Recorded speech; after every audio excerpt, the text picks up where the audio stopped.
Selamat pagi, salam sehat dan salam sejahtera untuk semuanya. Mata kuliah komunikasi kesehatan pada pagi ini, sebelum mengiringi teman-teman untuk melaksanakan UTS pagi ini, silakan Anda mengikuti durasi saya.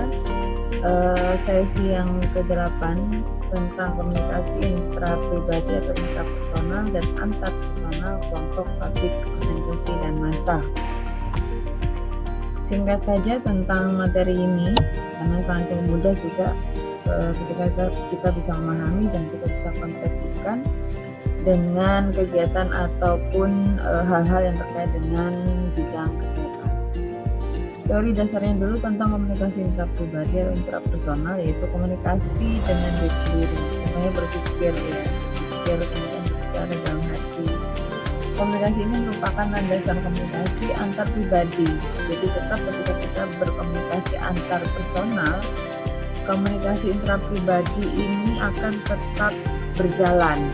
Komunikasi apapun sebenarnya antar pribadi itu berarti kan bisa jadi tidak hanya dengan dua orang, bahkan dengan lebih, atau ketika kita melaksanakan komunikasi bahkan yang komunikasi masuk sekalipun ataupun maksudnya komunikasi publik. Komunikasi ini melekat pada komunikasi dua orang, tiga orang, dan seterusnya. Karena sebelum berkomunikasi dengan orang-orang tersebut, kita biasanya berkomunikasi dengan diri kita, membuat suatu persepsi, kemudian mencoba untuk memaknai atau menginterpretasi materi pembicaraan, dan seterusnya. Keberhasilan komunikasi kita dengan orang lain tergantung pada keefektifan komunikasi kita dengan diri kita sendiri. Ini menurut Mulyana 2007. Oke, jadi komunikasi intrapribadi atau intrapersonal ini penting. Dan ketika kita memberikan ini ya, balik lagi di sini. Kalau misalnya kita coba untuk mengintegrasikan dengan bidang kesehatan sehat sesama, jadi ketika kita mencoba untuk misalnya seorang penyuluh kesehatan ataupun seorang konselor dari bidang gizi misalnya, dia ingin menyampaikan sesuatu, pasti dia mencoba untuk mempersepsikan, memaknai seperti apa sasaran atau komunikan kita. Komunikasi antar pribadi adalah komunikasi antara orang-orang secara tatap muka yang memungkinkan setiap pesertanya menangkap reaksi orang lain secara langsung, baik itu verbal ataupun non-verbal. Nah, verbal ataupun non-verbal. Sebenarnya seperti kita bahas tentang contoh-contoh verbal dan non-verbal. Yang saya sampaikan seperti ini pun lebih banyak verbal ya, karena saya tidak memberikan banyak insight berupa ini ya, jadi pengarahan, penyuluhan searah di sini banyak sekali tulisan yang saya sampaikan secara verbal. Bentuk khusus dari komunikasi antar pribadi adalah komunikasi dialog yang melibatkan hanya dua orang. Ya, contohnya suami istri, dua sahabat, dua sahabat dekat, guru, murid, dan sebagainya. Ciri-ciri komunikasi ini adalah pihak-pihak yang berkomunikasi berada dalam jarak dekat. Pihak-pihak yang berkomunikasi mengirim dan menerima pesan secara spontan yang baik secara verbal. Antar pribadi ini contohnya ya tadi yang saya sudah sebutkan, misalnya komunikasi antara pasien secara pribadi, mata, kemudian konselor antara konselor dengan konselingnya ya, komunikasi terkait dengan misalnya ASI dan lain sebagainya. Komunikasi antar pribadi ini pun juga menjadi hal yang cukup banyak yang akan dibahas ya.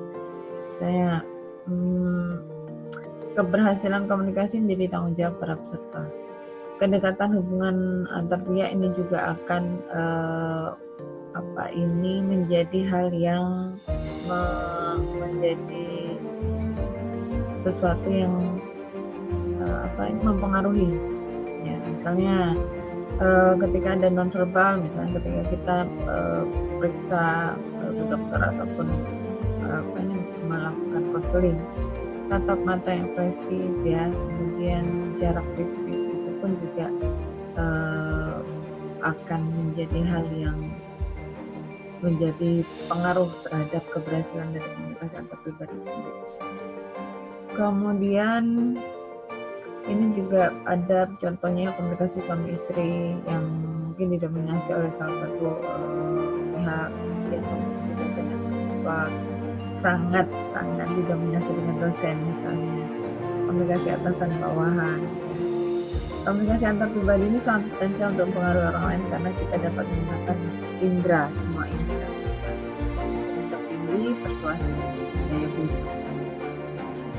Sebagai komunikasi yang lengkap, paling sempurna, komunikasi antar pribadi berperan penting selama manusia masih hidup.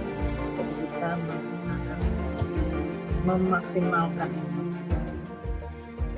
Kemudian ada komunikasi kelompok, yaitu sekumpulan orang yang mempunyai tujuan bersama, yang berinteraksi satu sama lain untuk mencapai tujuan bersama.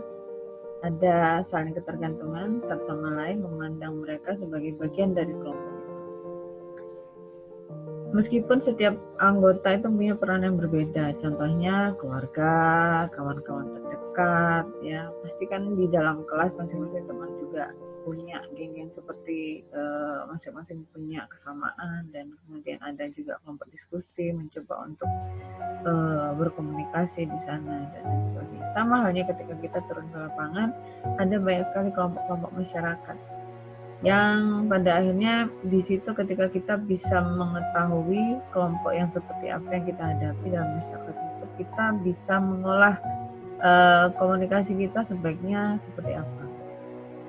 Dan karakter komunikasi kelompok ini dalam merujuk pada small group communication, komunikasi kecil yang bersifat tatap muka, kemudian umpan balik dari seorang peserta dan formnya juga masih diverifikasi dan ditanggapi langsung oleh peserta lain. Jadi penting untuk berada di satu tempat dan waktu yang sama. Ini sangat mempengaruhi dalam keberhasilan komunikasi. Makanya kadang ketika ada tugas kelompok yang diberikan oleh dosen, ya mereka itu kayak menuntut itu untuk bisa duduk bareng, kemudian menyatukan visi, kemudian melaksanakan visi dengan mengacu pada visi yang sudah ditentukan oleh kelompok dan seperti itu. Dan itu pun juga sama halnya ketika kita berada pada satu kelompok masyarakat tertentu. Jadi kelompok masyarakat ini sebaiknya kita harus identifikasi di awal ketika kita akan memberikan edukasi di masyarakat tersebut. Secara ringkas, kelompok merupakan bagian yang tidak terpisahkan karena melalui kelompok memungkinkan kita dapat berbagi informasi, pengalaman dengan anggota kelompok lain. Jadi pastikan bahwa ketika kita menyampaikan pada kelompok masyarakat itu adalah kelompok tersebut bisa berbagi, jangan sampai ada satu yang menjadi kendala untuk kelompok tersebut bisa membagikan informasi ataupun pengetahuan. Kemudian komunikasi publik merupakan komunikasi antara seseorang pembicara dengan sejumlah besar, sebagian besar banyak orang di khalayak ramai, yang mungkin bahkan tidak ada yang kenal satu sama lainnya. Komunikasi ini disebut juga large group communication. Ya, ciri-cirinya ya contohnya seperti pidato, ceramah, kuliah umum. Seperti saya biasa kalau di depan kelas ya itu komunikasi publik. Kalau misalkan teman-teman melakukan demo, kemudian di depan semua orang yang bahkan mungkin dari anggota-anggota lain yang di luar dari organisasi kalian sendiri kumpul di sana kalian berpidato yang Anda pun tidak kenal gitu. Nah, itu bisa dikatakan dengan komunikasi publik. Contohnya juga tabligh akbar, disampaikan pendakwah ya. Nah, banyak contoh Anda bisa mencoba untuk karena yang akan Anda lakukan nanti pada saat turun ke lapangan bisa jadi itu komunikasi publik yang akan Anda maksimalkan. Penyuluhan itu salah satu contoh yang kita biasa akan lakukan sebagai tenaga prestasi. Komunikasi ini biasanya berlangsung lebih formal, lebih sulit daripada komunikasi antar pribadi maupun komunikasi kelompok karena jumlahnya lebih besar, apalagi mereka nggak saling kenal. Daya tarik fisik pembicara ini juga menjadi hal yang sangat berpengaruh dalam keberhasilan komunikasi. Jadi seorang komunikator dalam komunikasi publik ini harus betul-betul memperhatikan penampilan dia, bagaimana cara body language dia, sinyal-sinyal yang diberikan kepada komunikan. Ini akan menentukan keefektifan penyampaian pesan. Komunikasi organisasi, organizational communication terjadi dalam satu organisasi, bersifat formal juga, tapi bisa juga informal dan berlangsung dalam jaringan yang lebih besar daripada komunikasi kelompok. Karena itu organisasi dapat diartikan sebagai kelompok dari kelompok-kelompok.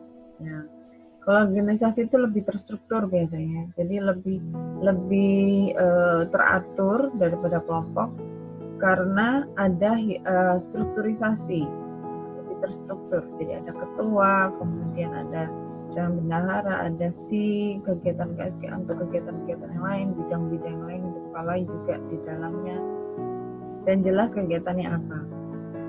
Kalau kelompok kadang mereka hanya sebatas koordinator saja tanpa surat keputusan ataupun legalitas tentang keanggotaan ataupun kepemimpinan di dalamnya. Komunikasi formal juga dituntut dalam komunikasi organisasi ini biasanya menurut struktur organisasi. Kemudian bagaimana hierarki dalam strukturisasi organisasi tersebut, komunikasi ke bawah, ke atas seperti apa. Ya, ini sangat ditentukan dalam keberhasilan komunikasi organisasi. Oke. Dan itu pun juga dapat kita manfaatkan ketika kita berbicara masalah bidang kesmas ya. Ketika kita masuk dalam suatu organisasi, ini akan sangat mudah sekali ketika kita bisa mengetahui alur dari hierarki struktur organisasi tersebut, sehingga lebih mudah dalam penyampaian pesan-pesan kesehatan.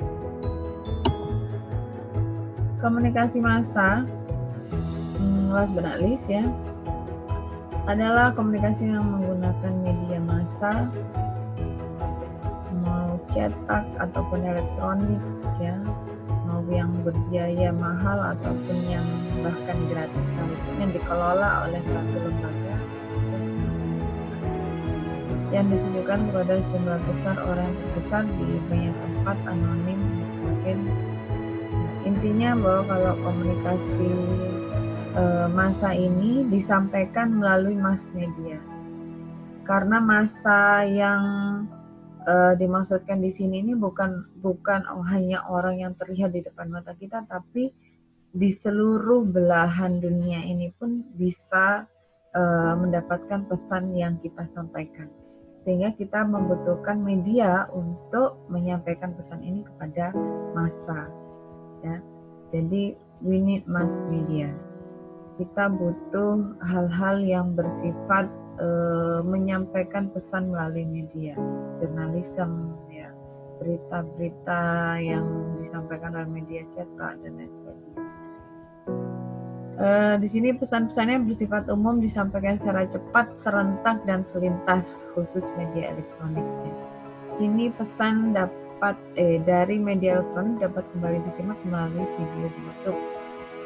Banyak sekali pesan-pesan yang saat ini COVID-19 ya disampaikan tidak hanya melalui penyuluhan, buru-buru penyuluhan, kita disuruh distancing social distancing.